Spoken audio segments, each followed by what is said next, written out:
Así es, del Valle, gracias por este contacto. Nosotros sobre este tema hemos conversado con Raúl Peñalosa, miembro del Observatorio Venezolano de la Realidad Económica. Muchísimas gracias por acompañarnos. En primer lugar, ¿cómo recibe el observatorio esta propuesta o esta medida que va a tomar el Ejecutivo Nacional de una reconversión monetaria, toda vez que vivimos un proceso similar hace 10 años y nuevamente la economía venezolana se ve atravesando este tipo de iniciativas?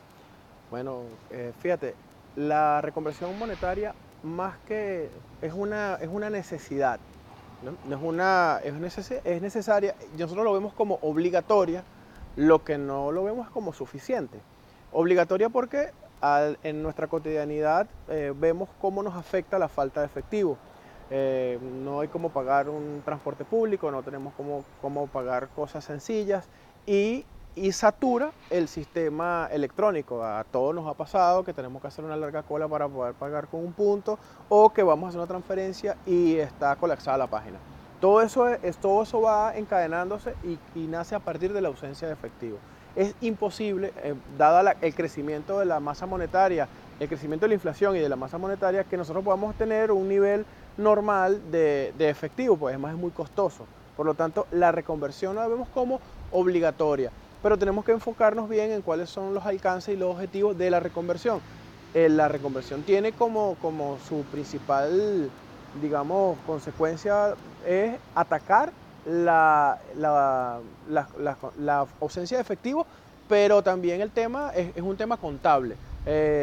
Facilitar las cuentas, facilitar el tema del manejo para las facturas en los sistemas que ya también se están viendo colapsados por la cantidad y por las cifras. Más, eso es lo que se va a atender, esa es la respuesta que se está dando y, y debemos tener claridad de ese alcance para no generarnos falsas expectativas.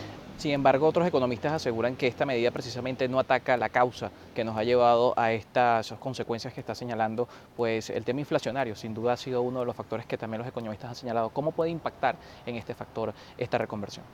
Fíjate, la reconversión sobre la inflación no debería tener ningún tipo de efecto, es un efecto neutro, ni debe incrementar la inflación, ni la debe solucionar tampoco, no es una medida para eso. La inflación ciertamente es nuestro principal problema en este momento, es nuestra urgencia, es la urgencia es la inflación. La reconversión no atiende la urgencia, atiende un fenómeno que afecta nuestra cotidianidad. ¿No? Entonces, nosotros cuando le abrogamos a la reconversión la capacidad de, por ejemplo, atacar la inflación, estamos cometiendo un grave error.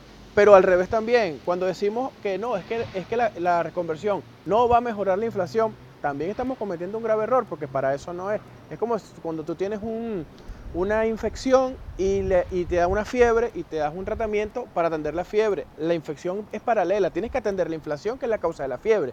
Pero, oye, mejorándote los síntomas y paralelamente atendiendo las causas.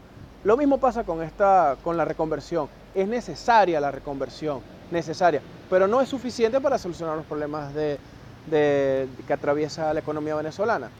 Nosotros proponemos para atender la economía nacional y el conflicto que tenemos, un plan integral, que podamos hacer un desarrollo coherente de financiamiento y desarrollo industrial, financiamiento y desarrollo agrícola. De esa manera sí impacta sobre la inflación.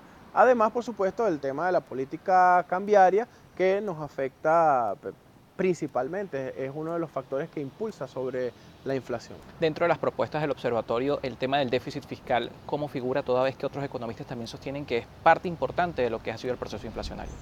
Sí, el déficit, pero fíjate, nosotros tenemos un déficit que en realidad en este momento ha sido poco manejable, no es manejable.